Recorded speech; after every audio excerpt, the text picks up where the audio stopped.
If you're vulnerable to psychic damage from roguish language, stay away from these gibbering mouths. But if you intend on listening to this podcast about enriching your fantastical group hallucinations, you're too far gone already.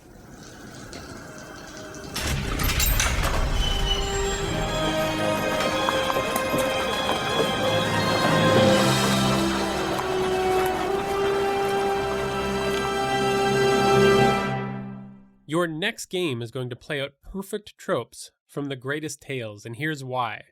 In this episode, we're finding answers to what makes tropes work in TTRPGs. And how do you avoid bad tropes? And what can we learn from the horror and romance-themed adventures of Paige Ford? Welcome to the Hook and Chance podcast. I'm Jordan. And I'm his brother, Travis. So today we're talking about stupid tropes. Easy. Tropes are garbage. Wait. They're for garbage people, and you're a garbage GM for relying on tropes. Go tropeless, that's what I say. I'm an original storyteller. I've never told a story with tropes. You won't find any tropes here. You garbage GM. Well, you're a stupid liar, Travis. Because did you know that subverting all tropes is in itself a trope? You cannot tell a tropeless tale. Heroes are a trope. Villains are a trope. Fighting evil is a trope. Your mom's a trope. No, not really. Yeah, I guess it is. Damn it. Everything's a trope. Your mom jokes are a trope. Okay, so fine. I was playing a bit of a character there. a kind of an insufferable character, but I've had this notion before. Yes. It comes from a place of good. I want to tell a story that surprises and delights my players. Yeah, I want to take them on a journey they haven't been on before. So the natural inclination, I think, for a lot of GMs, including myself sometimes, and I have to fight this, and it is an interesting thing to start to peel back the layers of, are tropes good? Are tropes bad? Can a trope be helpful? How is a trope helpful? Like, there's a lot of questions in those kind of discussions about tropes. And where we eventually landed is that tropes are a tool that can be used poorly or well. Right. You can use a trope that is very tired and expected. Because one of our favorite websites, tvtropes.org, they define a trope as a storytelling shorthand for a concept that the audience will recognize and understand instantly, which saves you so much legwork as a DM when you can introduce a trope and everyone gets it, and then you can tell a story together. Right. And that's what we want to try to get to the bottom of, is tropes can be good, tropes can be bad. How do we figure out, how do we, sift through all of this information, and how do we use tropes to their maximum effect? Now, I want to point out, if you still got any resistance to this episode, that D&D is a collection of every fantasy trope jammed in one place. That's what the monster manual is. It's every monster trope put in one place. That's what the classes are. They're all tropes. It's a trope fest. But in this episode, we're going to be talking about how to use them effectively. And to do that, we have an incredible guest on the show that has a knack for pulling great tropes into her adventures and games. She's written an impressive assortment of adventures and supplements for different systems, but here are a few highlights. There's What the Ruins Kept, a D&D 5th edition horror-focused combat-heavy module about investigating and cleansing the haunted McDreary Keep. I'm into that. I'm super into that. That sounds some Halloween-y stuff right there.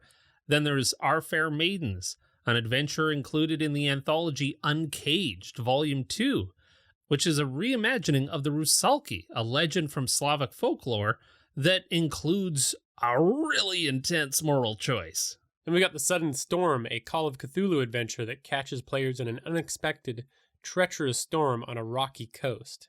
And then The Known Gnomes. A known gnome goes unknown with the known gnomes. Oh, Paige, I'm going to get you for that one. It's powerful. This is just a delightful 5e one-shot that puts players in the shoes of a legendary band of gnome adventurers. Called the Known Gnomes, of course. And she was a creative and art director and the project manager for the recently released Tavern Tales that we've gone on about. You may have heard us. As well as writing one of the adventures in it called Florence Neverby. Now, I think just to understand why we needed Paige to help us with this particular episode, can you please read the quick description of the adventure intro? I will. But again, I want to just point out that having these adventure intros that actually tell you what the adventure is about is another of the very simple but powerful tools of this book. Yes. So, two women, hindered by the rift between their families, but bolstered by their love for one another, decide to elope. Meant to meet at the local inn, one doesn't show, leaving the other to think their plan has been discovered.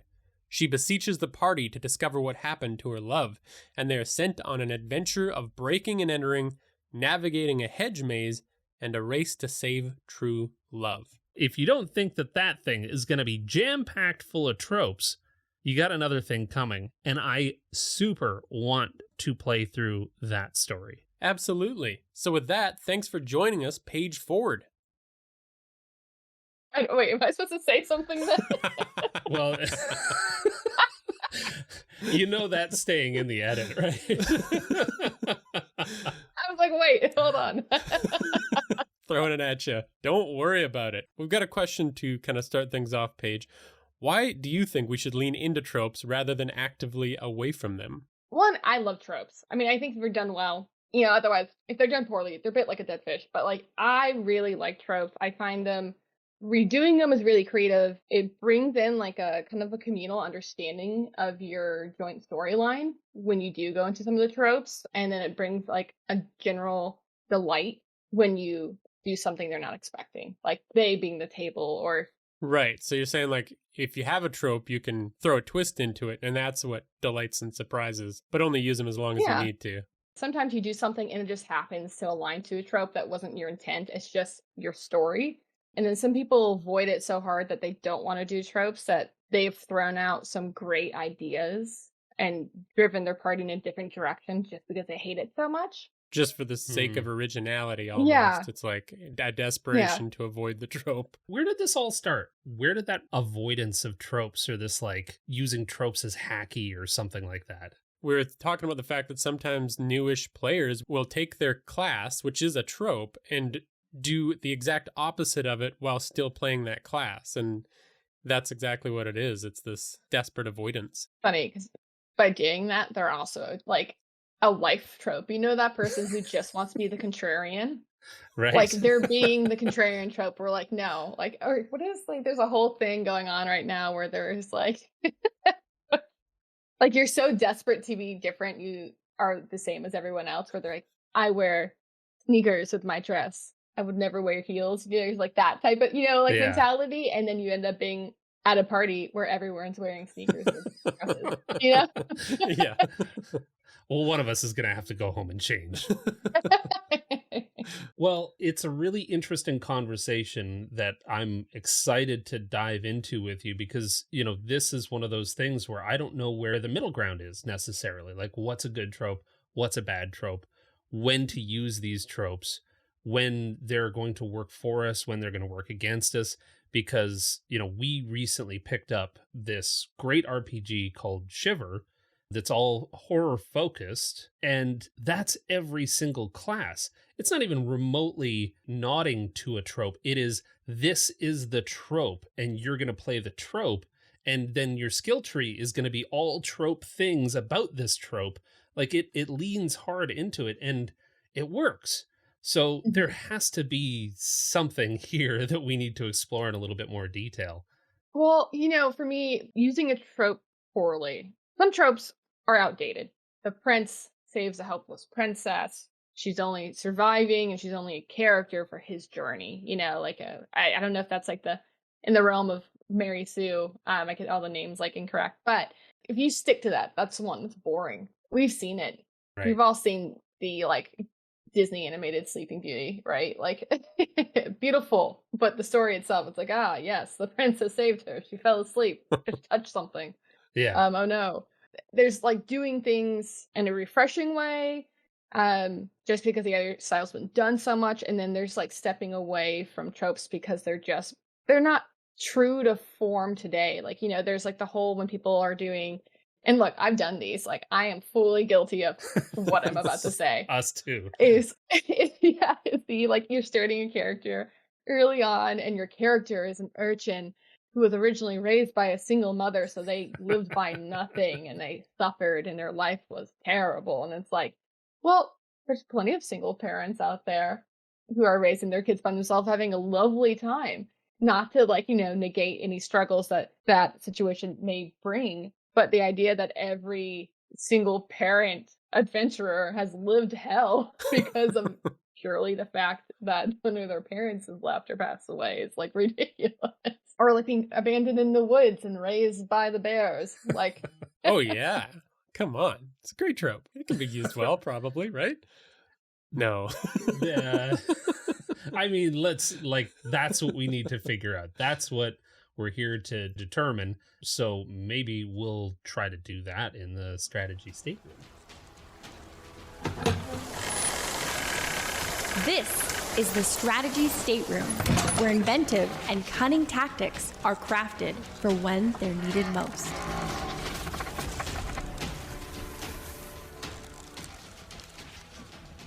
All right, so for this episode, we wanted to break down these thoughts about tropes into at least a few basic steps so we could follow along. And we came down to, number one, find your trope. The second step is identifying its strengths and figuring out if you can actually use it in your games. And the third is to explore its themes and genres so that you really know what you're working with. When you're planning out either one, the story or the characters, how do you find your tropes? How do you start? some people like start with a trope and modify it. Some people start with an idea, find that a trope's in it, and then they kind of go with the trope, right? So, I like fairy tales and horror and everything else. So I will often think of a concept that'll quickly grow into a trope in my brain. And so I'll just have an idea and it grows, but that's not everyone's thing, right? Some people want to go immediately, hey, I have this trope and I want to subvert it. And that's fine and dandy too. Like if you want to do the prince saving the princess, you start with that and then you modify it from there.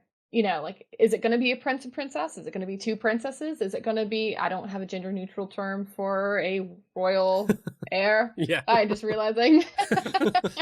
What two is princes? that? Yeah, we'll do an editor's note and just plug that in there. If you find out, please tell me. Yeah. And then from there, figure out what is the journey. So that is for me, step one of I have an idea first, and then the trope kind of usually I'll find them in there. Or are you going to take a trope and subvert it? That's kind of for me, step one. And I guess in that sense, that trope is going to do a lot of the heavy lifting for you in terms of getting your players on board, regardless of whether or not you're starting from a trope and you're saying, I want to try and do my own take on this, or you came up with an idea, you found the trope in it. Either way, you have 50% of that trope already kind of figured out, right? And then you're just kind of building off of that and determining at that point whether you're going to subvert it or you're going to lean into certain aspects of it.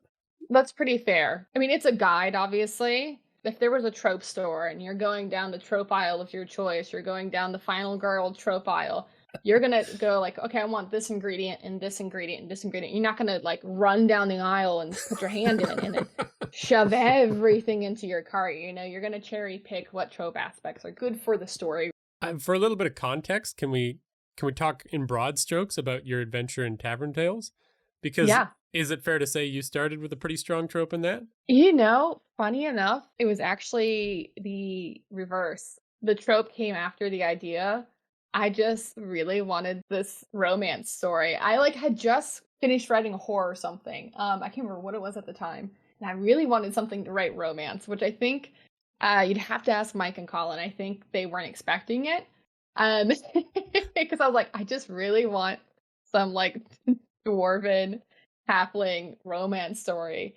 And that's where the two came up. And I was okay, how do I do this romance? And then it was okay, their families don't want, oh God, Romeo and Juliet, I did it again. How quickly we fall into the trope. Yeah. Immediately. And at that point, there's no wrong answer, right answer with this. I could have been okay, no, I don't want to lean into that trope. It's been done a million times. But I was oh, I so want to lean into this trope. It's been done a million times, but now it's going to be done a million times in one. With my own spin on it. Yeah. Cool. So then the next step with that and with any storytelling that we're doing is to identify their strengths. What kind of process did you take at that point? So you decided, okay, we're going to do a Romeo and Juliet between a dwarf and a halfling. How did you make the trope work? Because, I would probably have that negative reaction to something like you said that I've seen done a million times. I don't know what I'm going to do to make this special. So, I didn't want it to be because of in D&D, you have your races in your class, and I didn't want it to be they don't want them together because of the races. That was stupid. Their family's been living in the same town for fantasy eons, basically, right? That seems ridiculous. The differences couldn't be black and white, or the answer is too easy, right? The difference is that's not as fun to me to just have answers that are even in fantasy morality, this is obviously just wrong, for the main story point, because there's a suspension of morality a little bit. I'm not saying go be murder everyone, but there's things in our fantasy games that we allow that we would never in real life. If I was an NPC and they were fighting with axes, what would you do? Certainly not what I'd do in a D&D game. Right. So the strengths for that, I was okay, there's got to be a gray moral ground of why. Romeo and Juliet, you're you understand that this is just ridiculousness. They hate each other for kind of no reason. It's been a while since I've read it, so Shakespeare's probably just rolling over in his grave as I say that. As we loosely recap. Yeah. So it's been done well. It's not to say that I have anything against Romeo and Juliet. Clearly I did a whole adventure on a trope of that. Right. So, and then I needed to make it fit into the universe I was writing for, which Tap Tales. I knew the area. I talked to the creators and I was okay, so this is what I'm thinking. This is the areas with this work and your math physically. And then, I kind of just went from there and started pulling the fun D&D bits, the ridiculousness and the magic and that into, because Romeo and Juliet's got no magic. I mean, besides the magic love, I guess. But that tragic magic. Yeah, I've probably gone far down the rabbit hole of this, but I think one of the questions that comes up for me when I'm considering these kind of tropes is what are the bits that makes this fun in a D&D game? Does that cross your mind at all when you're thinking about okay, Romeo and Juliet adventure? Yeah, totally. Because for me, part of the fun, D&D or not, it's the working together as a team. So for me, that's already kind of innately there. And I was how do I get them to work as a team? Their goal is to find the Romeo or Juliet. The other Romeo plus Juliet. No, there's two Juliets. There's a Juliet with a capital J and there's Juliet with a silent H at the beginning. And these two are separated and you want to get them together. So that's always at the base of it. And then just dropping in the Dungeons and Dragons in there, basically. Any story in space can be put into any system. I think you have to do some modifications, but that trope still stands when you take out the Dungeons and Dragons. Right. If you put in Call of Cthulhu, that trope is still there. It's standing strong. And I guess the strength of it for me comes from the fact that I, as a player going through that, I know the possible outcomes without them being spelled out to me. It's I know that either we're going to succeed and they're going to get together and the family's going to be happy, or some serious tragedy is going to befall this. Involving some poison. Yeah. It almost reminds me of the setup to a joke. You've got the building action of a joke and then the punchline. And I feel like the trope is the building action. It's the expected, and then you're subverting our expectations, or you're doing a 180. And that's the core to literally every single joke. That's also some of what we're doing with these tropes, is using those tropes to set up all of the expectations, but it's the fun of, hey, but in D&D it's a dragon. Or in D&D, you have these, otherworldly, she's the princess that you're trying to rescue is in another dimension, and she's the ruler of that dimension. And you're oh shit, I did not expect that. And so it's the system that can do a lot of the subverting the expectations. Mm-hmm. The fact that you're basically saying, yes, you've seen Romeo and Juliet a million times, but you've never gotten to determine the outcome of Romeo and Juliet yourselves. Yeah. That's totally true. That's a really good point. That's one of the reasons I like to play horror games and stuff. Is sometimes it's because okay, are you the one being scared? Like, are you the one who's about to get murdered in the hallway? Like, no, you're not. So like you're putting yourself into that, and it is living the trope to some degree. Do you know what I mean? Like, not Right. like creatively roleplay living that trope. I mean, hopefully no other time you get to be the final girl. No one actually wants to be the No. final girl, because that means you had to do that. Well, and there's that whole trope too within horror of, nobody rationally goes upstairs. You always run out the house. You flag down someone in the trope. You always go upstairs. That's where the fun is. That's where the story Yeah. is. That's how the tension gets raised. Yeah. That's actually one of my challenges with running horror sometimes, is that the players will do the logical thing, and it's like, no, don't go to the authorities. Stay in my dungeon trap. I know, it's like normally in a horror thing, you don't go room by room looking for like treasure and or weapons. You just grab the first thing you see. Yeah. Hey, this is a bad place. Let's leave. Yeah. It's haunted. Okay, goodbye. Like, game over. Going back to the trope of Romeo and Juliet, another thing that I think comes up a lot is tropes allow for great moments that are part of the trope. And like we were kind of talking about, like, you get to play out these great moments. So how does that come into it? Like planning your Romeo and Juliet adventure, or did it? Like, do you have like beats that you want to hit? Or do you just kind of say like, let's do the D&D thing, and then at the end, we've got the culmination? There's like beats you want to hit. Like, I want to hit just because I think they're gonna like it. But if they're gonna, if they being the table goes on an entirely different path than the beats I've set, if I can fit those beats on the fly-in and they make sense, then great. And then if they don't, then you throw them in the trash. Great moments with the trope. I mean, the story of Romeo and Juliet. We know how it ends. So when you're going into it, you have in your mind kind of two great moments, kind of like, with going what you were saying, you're like, okay, I'm either going to get them together and get that great moment and they're going to ride off into the sunset, or I'm not going to get them together and we're going to fulfill this trope to its end. The star-crossed lovers doomed from the get-go. Now, are you going to stop the doom? Are you going to like push the doom? Like, it's kind of your choice. I mean, Right. and also the dice. Yeah. Always the dice. I mean, it's going to come to that, to the one dice roll to slap that poison out of one of their hands. If you miss it, slap it right into their mouth, like, oh god. Natural one. Or your own mouth. Shoot. Yeah, right. I'll take this one for the team. Now that's an interesting point about specifically tragedy tropes, though, is that the party is like aware of that being the likely outcome, and it's extra heroic almost to subvert a tragedy trope. Right. Because horror is full of that too. Like horrors are usually tragedies in some sense or another. So playing an adventure TTRPG is, you're hopefully subverting a lot of horror tropes all the time, but the setup is there and it makes it so much more, bleak going into it. Let's talk a little bit about that exploration and deepening and how to find the nuggets within those tropes that you really want to pull on. And, I know that we've talked a lot about romance. We've talked a lot about horror.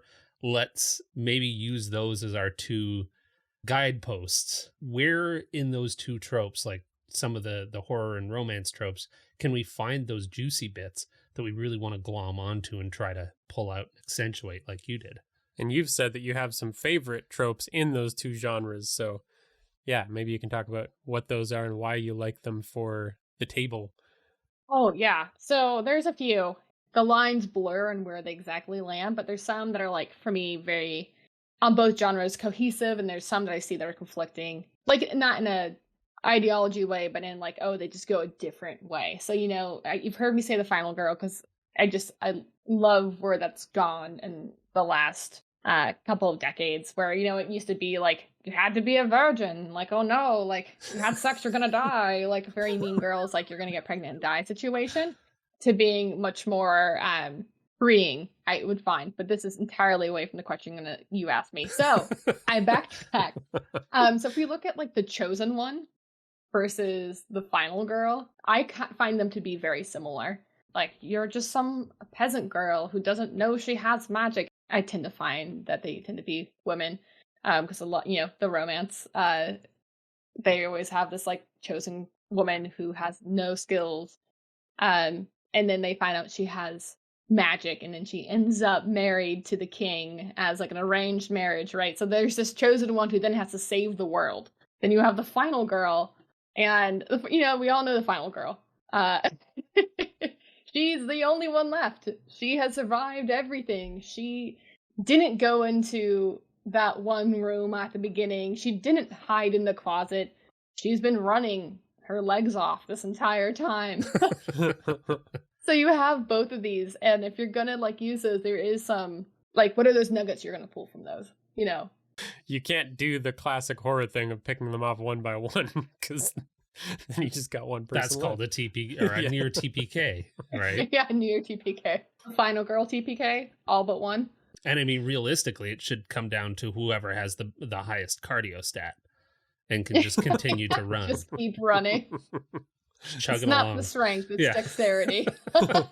Dexterity and constitution, maybe. Yeah. But, you have those are really well-known tropes, both of them, and they may go by different names. But how would you pull the nuggets from that and put that into your game? Well, like we're saying, you're not going to probably have a chosen one on either side. Maybe it's a long-form campaign, and there's different variations of, like, who's the chosen one. Like, this one person can open this door because of this family thing. And yeah, it doesn't need to be overarching. Like, some people think that trope needs to be the entire thing. It's like, no, you can drop in these little things. Like, like the red herring. You can drop it in once in a blue moon. Drop it in too much, you're going to just bore everyone. Yeah. It's be so unsatisfactory, right? But the chosen one, and the final girl, you can like bring that into different scenarios without making it overarching. Like, you don't need to kill your whole team to complete these tropes. You know what I mean? So like the final girl, like you could have a final girl in the background, but really the final girl has a curse. Like that's why she's the final one left roaming Earth. And like by killing the final girl, subverting the trope, you're now actually putting her to peace. Like maybe it's a ghost, maybe it's a spirit. Like the nuggets it's interesting because it's like the nuggets are going to be different for every single person what they find the nugget of that. Like like there are key points to tropes, but like it really is about taking them and making them. So, instead of avoiding the trope entirely or killing yourself trying to write a story that avoids tropes for that like lack of twisting the expectations or surprise for your players, it really is just chew on it for a while and see what piece jumps out at you. And like you said kind of earlier, is find out what about D&D could make this trope really unique and subvert that as well. Because where my mind goes with the final girl now is using it as the vehicle to deliver all of the foreboding elements of a monster hunt. Is you're finding all of the the dead members of the final girl trope, and you finally find the final girl who's like, yeah, I've seen some shit. This is what you got to know if you're going up against this thing. Yeah, it doesn't have to be your whole game. You could just take it as inspiration or in the background, like, I want to play that game now, where you catch up with the final girl just as she's like gearing up for the final fight. Like she's bandaging some like nails into her knuckles and she's like ready to go. And then the party shows up to help her. Like that's the, now we're all going to go down swinging kind of thing. We got to try and help the final girl survive. Yeah, maybe the final girl's, a ghost and has lived this final fight for eons. Yeah. Maybe you're like, you're helping the final girl by killing her. Like, killing her or helping her kill the monster. Like she's not alone for once. Yeah. Nice. Yeah, I like that. So I don't know if there's a good name for this, but this is kind of like I have the nature is against you or nature is with you. Like type of tropes. So if you think like Jaws, nature is against you. Right. Nature's gonna eat you whole. Like it's gonna take your whole boat. It's gonna take your family. It's gonna be rough. Like yeah. And then you have like the nature is with you, where you find out that you're the last druid of of this forest that you stumbled into. You've lived next to it your entire life. And then that's where you get your powers. Like, things like that. I'm trying to think of a good nature is with you real life trope. There's always the Lord of the Rings, the Ents. Yeah, that's true. That's true. The Ents come in and they're stomping and breaking the flood. Like, the nature is with you for what we think is the good guys at that point. The hobbits. Like, you have accepted nature and it is going to now destroy everything that is against you, and it's going to be brutal because that's what nature is. Yeah. It's brutal. And then you have the nature is against you. If you're in its path against survival, it will take you down. And that's what I like about the nature tropes, where it's like you're one with nature, or nature's going to eat you whole. And I love those. I think that's one of our favorite ones to explore in specifically D&D with all of its monsters. Because, yeah, you can just run so many directions with it when nature is against the party and they're trying to accomplish something else even. Because we recently did an episode about bullets.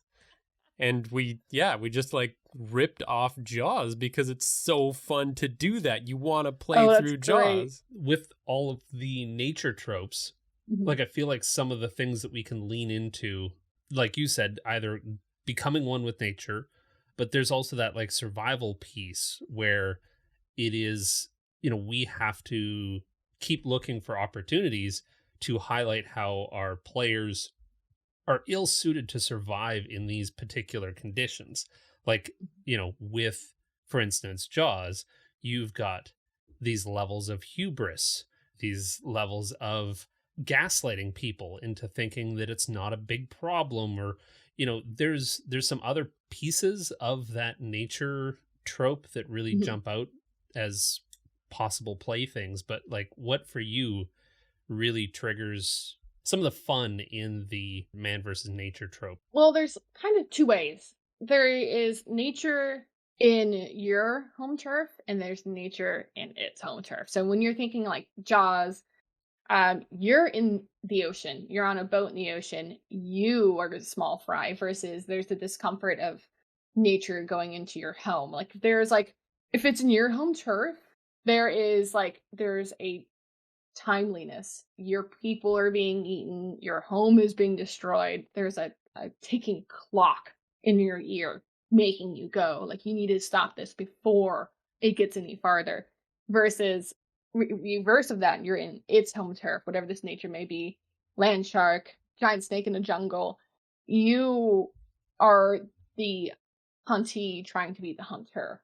Yeah. Right. And that can be really fun because it requires a lot of creativity, especially in the TTRPGs, of like, okay, I have what in my pack? Those are the times that you're looking at your adventure pack like, oh crap, like I don't actually know what a piton is. Like, what is this? Google. I've got some incense. Does that help? Yeah, I have a religious item. Well, something that seems like a part of the utility of tropes that you're making me think of with all of these different kind of nature themes is seeing what kind of heroes the players are trying to be. Because if you've got a druid, then you all of a sudden have the opportunity to throw in a lot of those, man versus nature or with nature tropes, because that's what they're trying to explore with that character, even if they're not, like, even if it's a newer player and they're not really aware of that necessarily. They just want to play a nature-based character. But if we lean into those tropes, and that gives them the opportunity to be that hero even more. I think that we should learn a little bit more about what kind of stuff that you're working on, Paige, and how you got into this. So let's do that in the hero stage. This is the hero stage, where fantastic folk have a spotlight turned to them to tell the tales of their adventurous lives. So, Paige, what drove you to start writing adventures and supplements in the world of TTRPGs? So my beginning to TTRPGs was a Fast and Furious route. I truly had no idea what it was. I honestly thought it was Warhammer 40K basically. I had no idea, and I can't remember what bet I lost. I lost a bet, and I'm really happy I did, it turns out.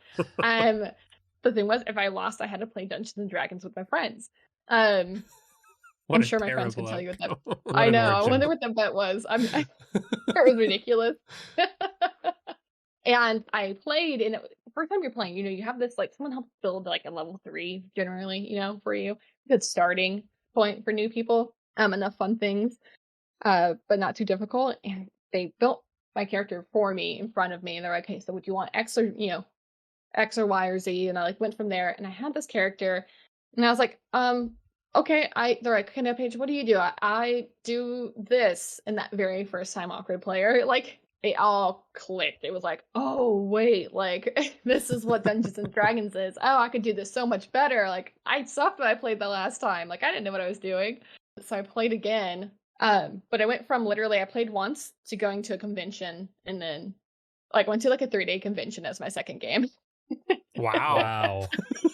You went in hard. When I do things, I just like go deep into it. It's the problem. Sweet. That's why I have a million hobbies that I'm That's great. like average at. And then from there I was like, okay, wait, but no, I want to do it now. So like being a dungeon master and writing for my first time I dungeon master. Like I wrote my own. Like that's just what I do.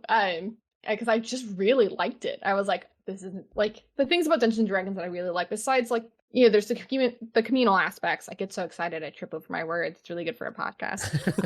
The communal aspect, there is problem solving. There's spending time with your friends or making friends via this. But one of the things that is a huge benefit is communication. My communication improved so much from playing it in terms of like everything. So troubleshooting with someone you're not getting along with well, to like speaking up for yourself. What I like about TTRPGs and writing for them is that I am improving myself at the same time. Yeah, like that's how I kind of got into it. I'm writing these adventures of things that I find frustrating or I find interesting, and I'm exploring it. So it's kind of like a selfish thing in some way. Like I play and I write, and it makes me a better person. That's super cool. Yeah, I love that. And not that I've outwardly expressed it in the same words, but I think that's kind of the motivation for our journey too. This podcast and everything is, you know, we're learning about storytelling and history and all this cool real world stuff. And we're learning, like you said, to communicate with people, and like through the podcast, we're meeting all kinds of new people too, like yourself. It's super cool. What parts do we maybe not know are embedded in some of the stuff that you write about you? Like what is secretly Paige, you know, very close to and near and dear to your heart in some of the stories that you've written? Well, you touched on one of them already. I love tropes, and I love like redoing folk horror, like a lot of horror stories that are folk are by our standards nowadays horrific. You know, you look at the original of some of these, you know, and I love looking at stories. I was a ferocious reader. I'm not a person who often mispronounces words because I was a very shy child. I read a lot, so I know a lot of words, but I can't say them. Right. So a lot of the stories I write are stories that have been in my head for a long time because I just didn't have the things to say them. Like I was just so shy and awkward and didn't know how to communicate with people that I just like have stored them all up in my brain. And now this is me being like, oh, thank God I can finally get them out. I've got a vent finally. Yeah. I need to let this out. Yeah, the part you're seeing is my therapy. You're gonna get something deep with Paige's adventures. I know. You're like, oh God, what is it? Like you see this like horror one, like, is this what's inside of here? Like get some serial killer vibes or something. Like Is there anything that you're working on right now that you're able to talk about? I mean, what am I working on now? I have a few open works right now. One of them is a ridiculous game, and I need to apologize to everyone who's like the editor working on it, because I'm like, oh yeah, I'm gonna release this any day now. It was a ridiculous COVID one that it was like you're playing. It's a tabletop role-playing game, very short style, where you're playing a potato. Because I had a thing where it was like someone I used to play games with was the inspiration for this, because I was like, anything you do, I could play whatever you want me to play. I'll literally play a potato. And then I was like, I would literally play a potato. So there is Paige looking up different like heritage style potato species out there. Things like that. But then I also have a horror, a Call of Cthulhu 1920s game based on the children of monsters, basically. So it's you're dealing with babies. Clearly it's great and not scary and murdery at all. So ooh, intriguing. I like it. I love that. Now that's clearly the one with a lot of meat on the bones, but the potato. Let's go back to the potato. I'm just curious. Is that a system? Is that like a subset of a current system? It's kind of like a mini TTRPG. Like, Okay. you could try to put it to something else, but it's, there is a meal that you and your table, the chef is agreeing on, all to do with potatoes, and you're moving it around this board trying to not become dinner and to roll off in the table out the window into the earth where you're decompose and to grow more potatoes, like things like that. Just ridiculousness. It's a board game mixed with TTRPG. Please role play a potato, like with a little bit of horror still somehow jammed in it's there. always there. Yeah. Survive against the cruelty of the chef. If somebody out there was like, I gotta see what Paige's stories are all about, which one would you send them towards? You're like, this is... Oh gosh, I mean, choose your favorite child. I know it's hard. That's a little conceited. I have a few favorite children. I love The Sudden Storm. It's one of the stories I had the most enjoyment writing. It's a Call of Cthulhu 1920s adventure, and it's lightning and shadows, and like, what do you see when that lightning flashes? I love that. Ooh. It gives me nature. It gives me you're trapped. Like, it's things like that. That's something I just really enjoyed writing. And there's actually one of my favorite parts, unless you're the keeper for that module, you're not reading my background to it, and that's one of my favorite things I've done. The background to the cool. Yeah. So you're saying that basically you blended in a lot of those storm horror tropes into that adventure, made it really fun? Yeah, it totally does. It totally takes in, like, even if nature isn't particularly against you, nature is not with you. Right. Lightning the storm's strikes not out. going to stop because you beg it to.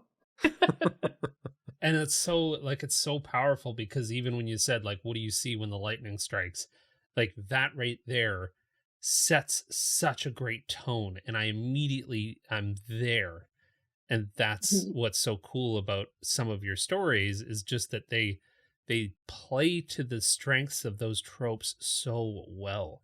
And I think that's what I would implore someone who's listening to this episode of, just like, go and read one of these stories or play through one of these stories and, kind of get a sense firsthand about how well you use tropes to their best potential. I think some of the ones that I'm most curious to explore myself in more detail are the What the Ruins Kept, because that's got, super horror heavy focus. I like those kinds of stories. And then, of course, the fun and fancy-free adventure of The Known Gnomes, No Gnome Goes Unknown with the Known Gnomes, which is my favorite title to read. So thanks for making that. He's the only one of us that can do it, though.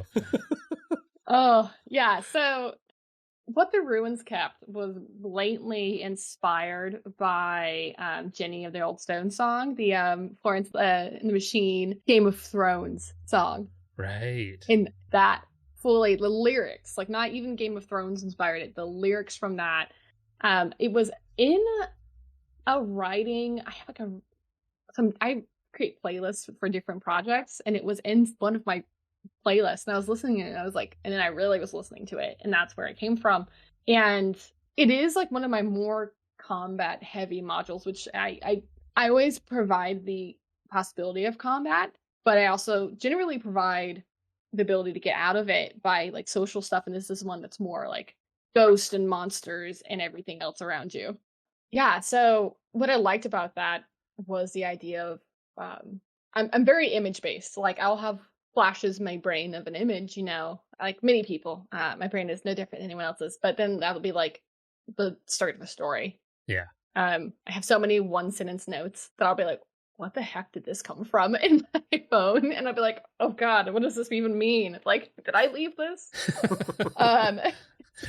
Like you were entering a fugue state and starting to type some weird random idea. Yeah. Now you have to retrace your steps. It's almost like the horror trope of following the journal Yeah. Someone else's journal, except it's yours. So it shouldn't be that hard.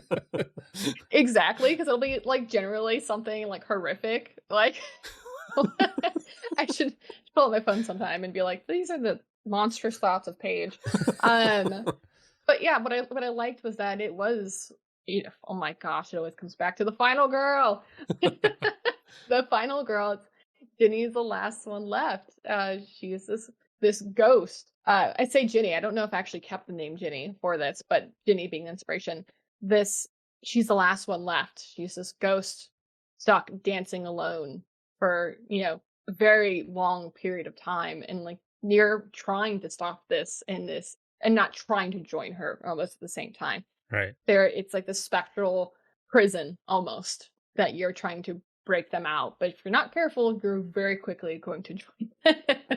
And that's why I made it so combat heavy. For everyone out there listening, you can find most of these at paigefordgaming.com. That's PAIGE, which I'm definitely going to explore. I think we learned a lot throughout this episode about tropes, and there's tons more to learn from, running these adventures.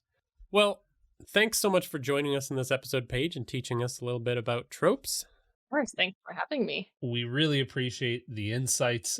We appreciate all of your writing.